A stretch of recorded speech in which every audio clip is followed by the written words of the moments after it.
It's 6 o'clock on mine. It's 6 o'clock on mine. Yeah. You see it. Go get that record, man. Yeah. We're gonna talk about it.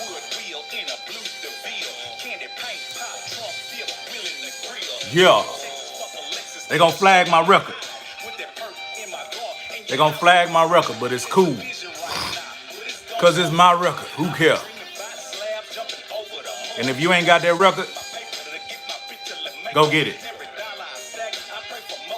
Hezeleo featuring Billy Cook, Candy Car. I'm gonna wait till some people get in here. I'm gonna show y'all a little art boys be sending me out that penitentiary. I'm talking about some talented niggas, man.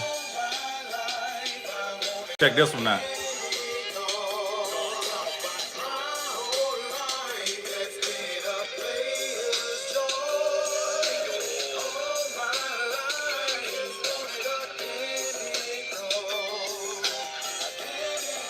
That's a bad motherfucker.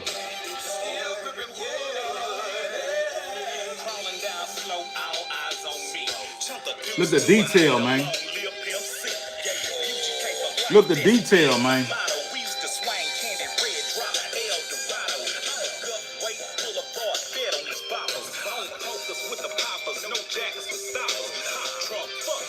Hell of a detail, man. Hell of a detail. That's another one on the back wall. That's another one. But check this one. I done had offers for this one, but I ain't got off it. Look at the detail, man. Look at the detail, man. And check this out. Wow.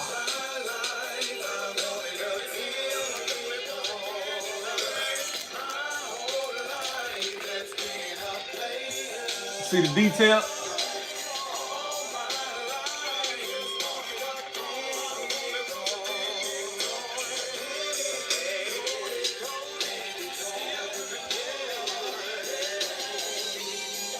Yeah. That's some art. Them boys be sending me out the joint. Yeah. But like I say, go get that record and we gonna go and get started. Who out there doing what? Who out there doing what? You know what I'm saying? Let me see. Yeah. Hey, yeah, Golden. Yeah, Golden. You know what I'm saying? Hey, Red Gal. Hey, I appreciate it. My nigga, hey, Golden told me to go ahead and take care of business. So I wasn't even going, you know what I'm saying? I don't keep my 2 cents to myself. But hey, look, the day I had to go and get me one. They tried to play me today. I had to go and get me one, and y'all heard that. It wasn't no fugazi. And like I say, go get that record. I'm gonna take me a hit of this here. Go get that record. Bandcamp, all digital platforms, instant classic. Hezeleo and Billy Cook. You know what I'm saying? Go get that record. Hold up.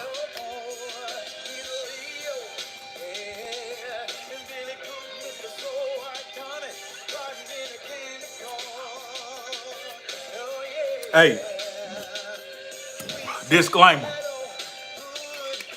I don't suggest that nobody start drinking King Cobra. Not this late in the game. Don't nobody start drinking King Cobra on my account, not this late in the game. Because today what we talking about, and we're going to get straight to it, the gear sponsored by Trill Gear, you know what I'm saying? The hat, the polo. Don't try to buy the polo. I ain't ordered nothing. Shout out to my homeboy Jabri. I ain't ordered nothing, my nigga. Chill out. Hey, but as soon as I do, I'll get you one of each color or whatever. And I'll hit you directly and let you know when I'm gonna do it. But we're gonna get to it. The little thumbnail I made, that was something I made right quick. Because at first I wasn't even gonna talk about this here because I know everybody's seeing it and they have their opinions about what they looking at. But what you looking at is something that's been going on since the beginning of time. Basically, as they would say in the industry, selling your soul for fame, selling out. You know what I mean? And it's plenty of different examples of selling out. If you remember the movie 300, it was the little dude with the hump on his back trying to get down with King Leonidas and them. And, you know, King Leonidas was trying to spare him from being taken advantage of because he wasn't equipped to get out there on the battlefield like, you know what I'm saying, the Spartans did. It's a twist to that. It's a twist to that movie too. You got to dig deeper because the people that King Leonidas and them was fighting against, it get deep. You have to dig deep and understand what it's about. But long story short, the little deformed dude, he wanted to get down, and they like, man, just go ahead and chill. Your dad was a great warrior, but you know we can't even let you rock because you ain't equipped. And he kept dick riding, man. Come on, man. Let me. So King Leonidas gave him a little shot, let him hold a shield. He couldn't even hold a shield. Barely could hold a sword. So he like, man, look, I'll let you look out for us. You know what I'm saying? I'll let you look out for us or whatever. And so he supposed to be down, looking out for King Leonidas and them, but he feel like that ain't a good enough position, and anybody can relate to that. So when he meet King Xerxes, you know what I'm saying? King Xerxes got a harem going on with a bunch of, you know what I'm saying, look like sexy hoes on the low, but them hoes got half of faces and scales on them. So what they trying to paint you a picture of, like, this supposed to be evil or whatever, and, you know, dude want to get down with Leonidas and them, but he not allowing them. He trying to spare him a horrible death. But he go over there to King Xerxes, and Xerxes like, I see this old desperate bitch ass nigga. I'm offer his whole ass some shit he ain't never had, and he finna spill the beans. You know what I'm saying? He finna give up KFC motherfucking recipe. Like this hoe finna give it all to me. So he like, nigga, all these hoes, you desire these hoes, nigga. I could give you jewelry and golds. I can give you every dream you desire. Just bow down and kiss my feet, meaning serve me. You know what I mean? Meaning go ahead and choose me as your savior, and I'm going to bless you with all these worldly trinkets that you want. Because King Leonidas don't fuck with you. You ain't going to get no glory from him. So you might as well kiss my motherfucking feet and serve me. You know what I mean? And that nigga looked around. That nigga seen them hoes. That nigga seen all that food and that liquor and that gold and diamonds and shit. That nigga dropped down. Looked like the nigga had on the shitty pamper. But the bitch ass nigga dropped down and kissed, you know, dude's feet. He was the big tall nigga that was gold. But it's a twist on that. So dig a little deeper into that movie and you'll find out like it was really like some European African shit going on. You didn't know, huh? Yeah. But check this out. That's a form of selling out. You know what I mean? So what we're looking at right now with the young homie that has all this powerful influence over young minds, he like the Pied Piper.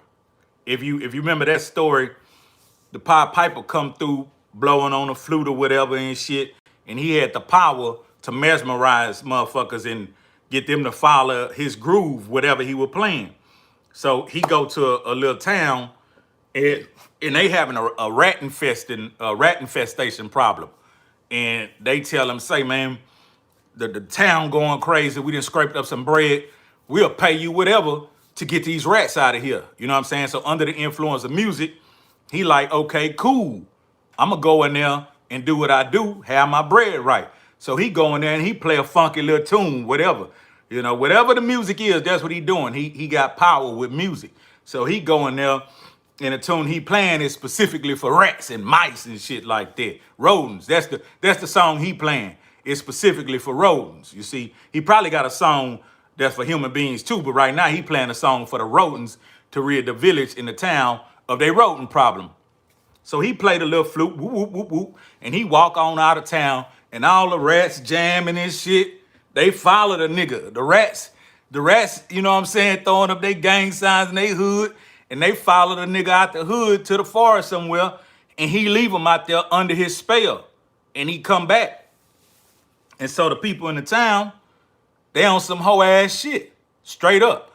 The people in the town like, shit, that nigga got rid of the rats. We ain't gotta pay him, you know what I mean? And it's a lesson in that, but that's not my point. So they don't pay the nigga for his services. So what he do is he go back to where he led them rats at, and he play a reverse record. He play that bitch backwards. Bring y'all motherfucking ass back over here. Come do what y'all do. Fuck these whole ass people. So he bring the rats back to the town. But the point I'm getting at is, in music, there's an influence. So right now, we have a younger individual who we don't know what his background is. We don't know, you know, when he got took or when he got touched or whatever. But that's his business. That's his sexual preference. My business is not another person's sexual preference. My business is your influence. You know what I'm saying? Like, that's completely wrong. You know, I got a 12-year-old and a 13-year-old, and they challenge my ways. Like, what do you mean? Why? Because they're being conditioned by TV, music, and just anything you can name. But the tunes that he playing, it's not for us. The records he playing, it's not for us OGs. You know what I'm saying? It's not for us mature minds that got kind of control of our thoughts. It's for these misguided youth that's impressionable right now. The ones that he caught with the old town road. You know what I mean? Who knew that he finna come out and say, hey, I'm sweet as sugar or whatever? Who knew he was finna say Old Town Road actually leads you to hell? Old Town Road actually lead you to Brokeback Mountain. Nobody knew that, because if you would have knew that off the rip, you probably would have turned that record off as soon as your kids started jamming it. You know what I'm saying? You probably would have cut it off, because it's just parental guidance on what you would do if you walked in and seen your kid watching some mature content on TV. You know what I mean? It'd be a lot of little cute little shows that's very colorful, this and that. But if you sit there and watch it with your child, you'll see it got some adult content in there that they don't need to be consuming. You know what I mean? It's a short period of time where you're gonna be a child. You're gonna be an adult way longer, you know what I'm saying, than you're gonna be a child. So don't rob them kids of their childhood, man. Let them kids be kids. Protect them kids' ears and eyes from a lot of that trash and influence and demonic spirits trying to, you know what I'm saying, lead them to another side. Teach them the strong religion that you believe in, which you stand for, who you serve. Teach them to reject, you know, negativity and things that's gonna harm them in the long run. You know, in this industry of entertainment, it's been around. You know what I mean? It's truly been around. And I remember certain movies I saw when I was a younger individual, and I picked up on some things like that's kind of odd. One of the movies I saw, it was this it's like a black and white movie. It was like a 1970s, early 70s movie. And it was about this famous pianist. And I think I'm saying that right. Or let me just say the nigga played the organ. He was a famous organ player. He was a pianist. Hey, you heard that? Nigga was a pianist. Nigga, I don't even know that. Man, let me hit the motherfucker. Let me hit the king. Nigga trying to talk like he got some education. A pianist. Yeah, the nigga was like he was a famed piano player. You know what I mean? He had a long run on his career or whatever.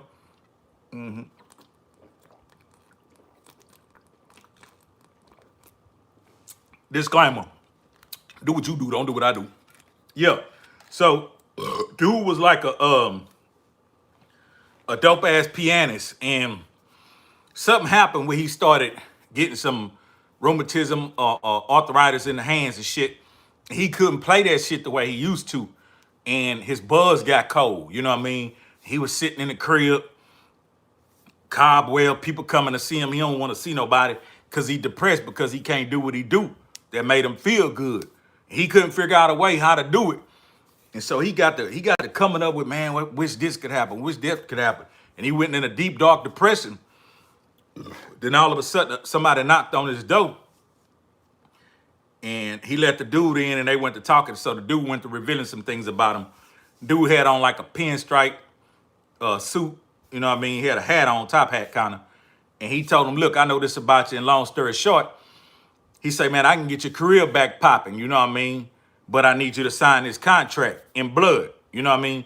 And so old school, he like, damn, I really would like to get back on tour and get back out there and do my thing. You know what I'm saying?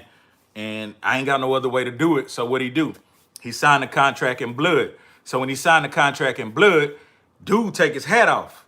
And when he take his hat off, nigga got fire coming from his head and the nigga jazzy. Yeah, baby, I'm finna get you back rocky. You know what I'm saying? Appreciate that. Yeah, I got you now. So basically that was a depiction of the industry that guy was in with, you know, playing the piano, being a pianist, him selling his soul for that fame. Boom, jump to speed. It was another movie, old school ass movie. Let me see what the name of that hoe.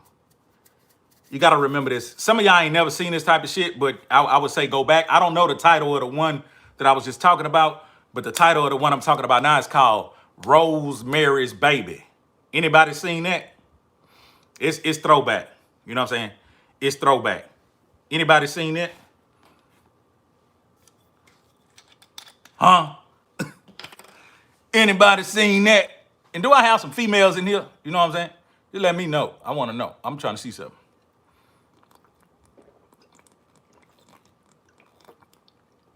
Anyway, Rosemary's Baby is basically another movie about some industry shit with a nigga basically selling his soul. Yeah, Red Gal seen Rosemary's Baby. So basically, this is what I got from the movie. It was this very gullible little white chick, right? She married this dude. He was an actor, you know. And basically, the nigga buzz went cold. Nobody was calling to book him for no movies. And he got frustrated. He ain't have no hustle. He ain't have no hustle like Hezeleo. Bitch ass nigga ain't go get him no CDLs. You know what I'm saying? Bitch ass nigga ain't go get him a sack. You know what I'm saying? Bitch ass nigga ain't get on the block and sell those CDs. Nigga ain't, hey, the nigga could have rocked up his old movies and went to, you know, but the bitch ass nigga ain't had no hustle. Bitch ass nigga ain't had no backbone. So what he do? He meet a cult of people in the building that they live in. You know what I'm saying? Like all kind of people from every race. You see what I'm saying? And they starting to talk to him like, boy, we could get you back popping. You know what I'm saying? I know you still young. You want to get out here and get you some parts. And he like, yeah, I do, but ain't nothing been popping for me. They like, our boss could get you back popping, but he needs you to do something for him if you can do it. You know what I'm saying? And so he like, shit, I'm interested. Like I'll talk with your boss. So he get high and drunk at a little party, a little get together, and he talked to the boss. And the boss like, say, bruh, I can get you back out there on that road. I can get you some movies with Marlon Brando and them and this and that and this and that. Nigga, I can get you some leading roles, you hear me? And he like, yeah, that shit sound good. What do I audition? He like, nah, you ain't got to audition, nigga. But what you got to do is let me put this devil dick on your wife. Let me put this dick on your wife. You know what I'm saying? I need to make a baby. You know what I mean? And she the kind of bi. You know what I'm saying? I need to go on, you know, bring that baby through her. You know what I'm saying? And he like, nah, man, that's some bullshit. I ain't with that shit. So he renege and he disappear and shit. But then that nigga broke as fuck. Nigga smoking his last cigarettes and shit. Drinking his last whiskey, you know what I'm saying? Got this old naive ass bitch in the house nagging him and shit. That nigga picked up that phone and called 1-800-DEVIL. The bitch is yours. So the bottom line is he was supposed to bring her to a social gathering in the building with the people that they, you know what I'm saying, was in the building because they all was in on it. Bring her there, put her under the influence, and then the devil gonna take her in the room and have his way with her. And so She got buzzed, but they slipped something on her. And she in the room halfway in it and halfway out. And she imagined that she seen like a real ugly red demon devil, knocking her down and shit. But she took it as it was just a dream. And everybody else around her told her, yeah, you was just dreaming. Well, long story short, once she said she was pregnant, that nigga career started skyrocketing. You know what I'm saying? But that's a whole nother story. In your own time, go check that out. Rosemary's Baby. That's another form of selling out. You know what I mean?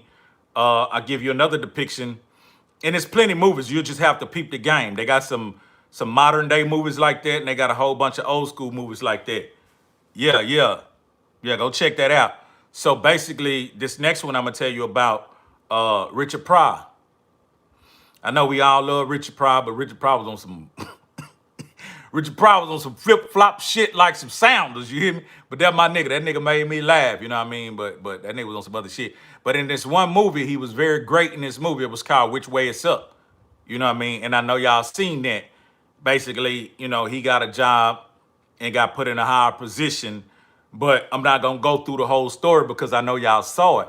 But what I want to point out in that movie is they were trying to show you back then another cult, because he was at, I think, a christening for his baby or whatever, and he was going to get some grape juice or something. And as he was coming back with the grape juice, he saw an assassination about to take place, and then the dude actually shot him, but the grape juice kept him from getting harmed. You know what I mean? It's a movie, it's a good movie. So boom, he hit the grape juice, and he think because all the grape juice splattered on him, maybe he dead. And he takes off his mask and he takes off his gloves. But when he takes off his gloves, he got this sparkling ring. And they showed you in the movie, every time somebody was wearing that ring, it would make this little bling, bling, ronk, ronk, ronk. It would make that noise.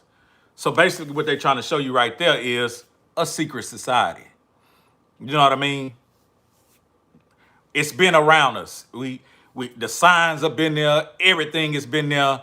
It's been around us. You know what I mean? Just like good exists, evil exists. And what's happening with this young kid is he's been endorsed by some evil. So he's a vessel. He's a vessel that's being used to influence other vessels to follow those spirits, the spirits and what are principalities. You know what I mean? I don't think it's a devil that's all tail and horns. I think he making form, but I think it's a spirit that gets in and out of people. You know what I mean? Just like good spirits, just like ghosts, demons, and all that. I think it's spirits that get into people. You know what I mean? That's just what I think. I don't know nothing. I'm just telling what I think. You know what I'm saying? I was raised backyard boogie woogie Baptist, parade soda and fried chicken after service. Whole family was the congregation. You know what I mean? That's how I was raised. In the South. You know what I mean? Tea cakes. Grandpa preaching. The spirit in there thick. You hear me? The spirit was in there thick, boy. You know what I mean? That's how I was raised. And I was taught right from wrong. And it's our job to be around our youth, whether it be our children, nieces, nephews, younger individuals that we could communicate with, and just teach them right from wrong. Teach them that your will don't have to be the narrative that you see. Because I believe it said, he who controlled the media control the narrative. That's why, like, these days, you see me going live a lot more. You see me doing interviews, and I'm gonna tell you why. Because I'm being so trill, sitting back thinking that, oh, people gonna tell, other people who I was, what I done, because I kept it triller than a bitch. I speak on niggas like when a nigga be like, who is such and such? I tell them, but I tell them positive qualities. I don't shit on niggas. You know what I'm saying? Even if I know some dirt about a nigga, it ain't my job to be shooing that nigga over there. Come on, man, whatever. You know what I mean? You ask me about some nigga, Now, if I ain't got no respect at all for the nigga, this and that, I might say that's a hoe ass nigga. But I might just say, yeah, man, you know, homie, and I'ma change the subject, you know what I mean? But I thought like people would go ahead and tell my legend. I thought people would go ahead and say, yeah, homie was by this, you know, and I thought that would bring on connections with different media outlets and stuff like that. But a lot of that stuff I had to get on my own. A lot of that stuff, people seen me online and started to want to know, man, what you know, what you about, who, you know, I heard you on Pimp C album. I read about you in the book. I caught you on this mixtape, that mixtape, you know, what you feel about certain shit. So yeah, I started giving up some great interviews and shit, but I also realized like here I got a whole platform sitting here that whenever I get ready, I can just tap into and do my thing and build my audience back. And then the good thing about this, when you get monetized, you know what I'm saying, you can make a little compensation off spending some